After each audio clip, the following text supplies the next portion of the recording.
আসসালামু আলাইকুম প্রিয় শিক্ষার্থীবৃন্দ, তোমাদের বাংলাদেশ কারিগরি শিক্ষা বোর্ড থেকে একটি নোটিশ প্রকাশিত হয়েছে। তোমরা যারা পলিটেকনিকে ভর্তি হতে চাচ্ছ এবং তোমরা যারা ওয়েটিংয়ে থেকে গিয়েছো এবং তোমরা যারা মাইগ্রেশনের ফলাফল এর মাধ্যমে সাবজেক্ট চেঞ্জ করতে চাচ্ছ, তো এই বিষয়ে একটি নোটিশ প্রকাশিত হয়েছে। তো নোটিশটিতে এমন বলা আছে যে সপ্তম পর্যায়ে, অষ্টম পর্যায়ে ওয়েটিং এবং মাইগ্রেশনের রেজাল্ট এটি কবে প্রকাশিত হবে? সপ্তম পর্যায়ের ফলাফল প্রকাশ হবে 3/10/2024 বিকাল 3 ঘটিকায় প্রকাশ হবে সপ্তম পর্যায়ের ফলাফল, এবং তোমাদের অষ্টম পর্যায়ের ফলাফল প্রকাশ হবে 6/10/2024, এটি প্রকাশিত হবে সকাল 10 ঘটিকায়। তোমাদের অষ্টম পর্যায়ের ফলাফল প্রকাশ হবে সকাল 10 ঘটিকায়। তোমরা যারা সপ্তম এবং অষ্টম পর্যায়ের ফলাফলে পলিটেকনিকে চান্স পাবে তাদের কিন্তু নিশ্চয়ন করতে হবে। তো নিশ্চয়নের তারিখটি হচ্ছে 6/10/2024 থেকে 7/10/2024 তারিখের মধ্যে তোমাদের ভর্তি ফি দিয়ে তোমাদের এটি নিশ্চয়ন করতে হবে। তোমাদের নিশ্চয়ন করার পর তোমাদের স্বশরীরে ভর্তি যে বিষয়টি রয়েছে, তোমাদের স্বশরীরে প্রাতিষ্ঠানিক ভর্তি হতে হবে। 8/10/2024 তারিখে তোমাদের স্বশরীরে প্রাতিষ্ঠানিক যে ভর্তি কার্যক্রম রয়েছে এটি সম্পূর্ণ করতে হবে। তোমাদেরকে আরেকটা বিষয় বলে নেই, তোমাদের কিন্তু পরবর্তীতে আর কোনো ফলাফল প্রকাশ করা হবে না। সপ্তম পর্যায়ে এবং অষ্টম পর্যায়ের পরে আর কোনো ফলাফল প্রকাশ করা হবে না। তোমাদেরকে আরেকটা বিষয় ক্লিয়ার করে নেই যে নতুন করে আবেদন করতে পারবে কিনা। তো নোটিশে এমন বলা আছে যে অনেকে ভর্তি নিশ্চয়ন করেও যে আবেদনটি বাতিল হয়ে গিয়েছে, ভর্তি নিশ্চয়ন করেনি কিন্তু সে আবেদন করেছিল কিন্তু ভর্তি ফি দিয়ে নিশ্চয়ন করে নাই, এজন্য তার ভর্তিটি বাতিল হয়ে গেছে। তারপরেও সে যেটি আবেদন করতে পারবে, চান্স পাও নাই, তারা নতুন করে আবেদন করতে পারবে। এদের আবেদনের তারিখটি হচ্ছে 30/9/2024 তারিখ হতে 2/10/2024 তারিখে তোমরা এটি আবেদন করতে পারবে। এটি আবেদন করতে পারবে নতুন শিক্ষার্থীরা আবেদন করতে পারবে, নতুনভাবে আবেদন করতে পারবে।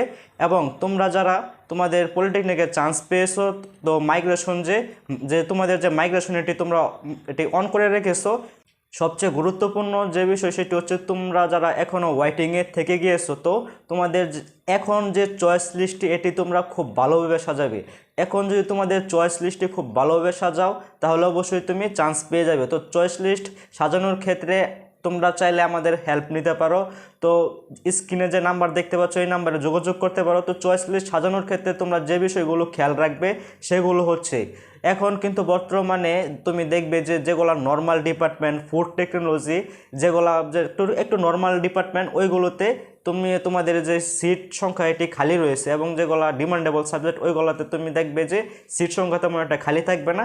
তো তুমি একটু নর্মাল ডিপার্টমেন্টগুলো তোমাদের চয়েস লিস্টে দিয়ে থাকবে, যার কারণে তোমার চান্স পাওয়াটা অনেক ইজি হবে। তো এই বিষয়ে যদি কোনো হেল্প লাগে তাহলে স্ক্রিনে প্রদর্শিত নাম্বারে চাইলে যোগাযোগ করতে পারো। তো এটি এখন আমরা মোবাইল স্ক্রিনের মাধ্যমে তোমাদেরকে আবার এই বিষয়টি একটু বুঝিয়ে দেব যে এটি কারা কারা এই আবেদনটি করতে পারবে, এবং তোমাদের যে নোটিশ প্রকাশিত হয়েছে তো এই নোটিশটি আমরা তোমাদেরকে আবার পরে শোনাবো। তো আমরা এখন চলে যাই মোবাইল স্ক্রিনে।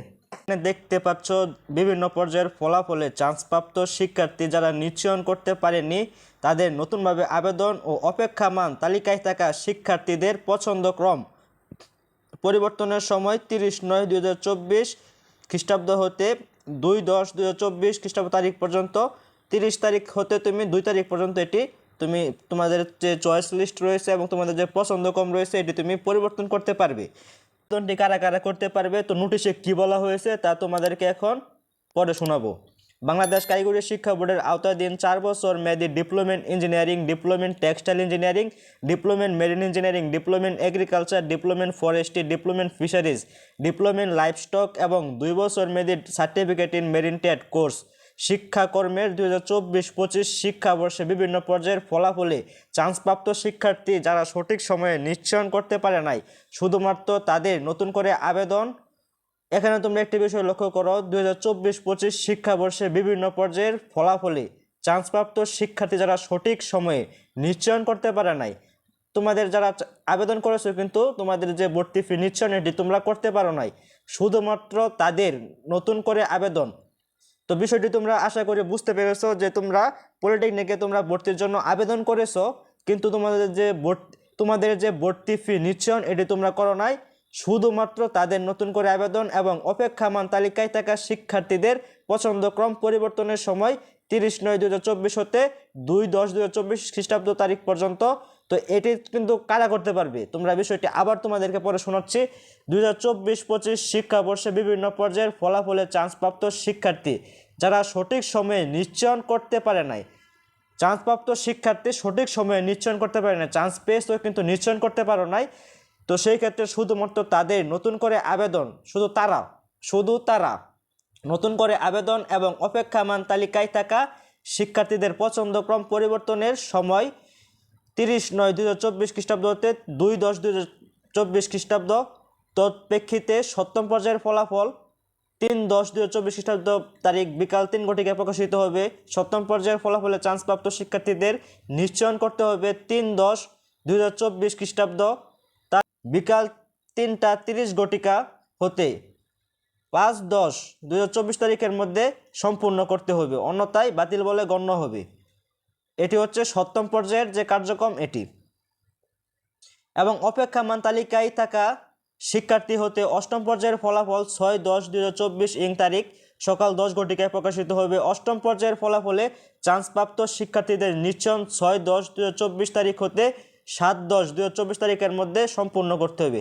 অষ্টম পর্যায়ের ফলাফলে চান্সপ্রাপ্ত শিক্ষার্থীদের নিশ্চয়ন 6 তারিখ এবং 7 তারিখ এটি সম্পূর্ণ করতে হবে, অন্যথায় আবেদন ও ভর্তি নিশ্চয়ন বাতিল বলে গণ্য হবে।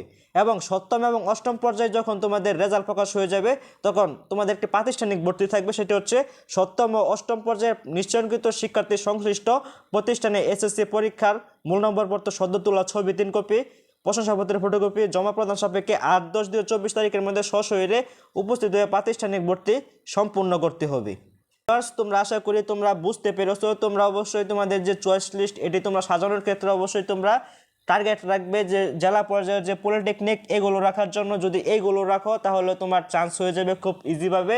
তো তোমার প্রথমত টার্গেট হচ্ছে তুমি জেলা পর্যায়ের পলিটেকনিক তুমি তোমার চয়েস লিস্টে দিয়ে থাকবে, এবং যেগুলো সাবজেক্ট সিট সংখ্যা খালি রয়েছে নর্মাল সাবজেক্টগুলো যেগুলো ডিমান্ডেবল একটু কম, তোমার জিপিএ তোমার যেমন তুমি তোমার জিপিএর ভিত্তিতে তুমি তোমার চয়েস লিস্টে সাজিয়ে থাকবে।